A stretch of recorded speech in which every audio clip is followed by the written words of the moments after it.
Kumusta naman no, nanapog ko si Reco. So, ug maayong pagbalik sa akong channel guys. So, sa karon nato nga video guys no. Medyo SPG gini siya. So, ug sure gud po ko nga makasabon ko ani ni mama pag makita ni niya nga video nako no.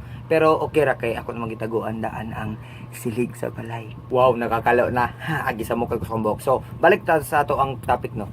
Ato ang hisgutan karon kay ang word nga yawa. Kabalo ko sa kadaghanan sa mga tao ang yawa kay isa gid na siya ka bad word. Pero kasagaran sa mga tao ginagamit ni siya para i-express ang ilahang mga gipangbati. Kaparehaan ang ginagamit nila para ipakita nga nalipay sila. Yawa. Or kung nasakitan sila. Yawa. Ginagamit po nila nino sa kanang time nga ibulgaray or gibulgar na sila sa ilang barkada. Yo. Or kung nasuko sila. Yawa. Or kung nakuratan sila. Yawa. Or kung gikilig sila.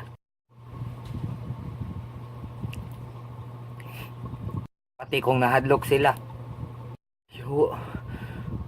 So inana siya ka-epektibo para i-express ang atong gipangbati no. Testingin niyo ni gamit sa iyong balay. Atik lang. Dili lang tama na atong video karon guys no kay burkaulan na nagyud sa akong gipang storya karon. So hinaut unta na nga nalingaw mo sa karon nato nga video guys. Ug kung nakarelate mo kay inyo na pud ni nagamit nga word para express ang inyong mga gipangbati, paki-share na lang po kay para daghan pa maka-relate. So I love you guys. Thank you for watching. Bye.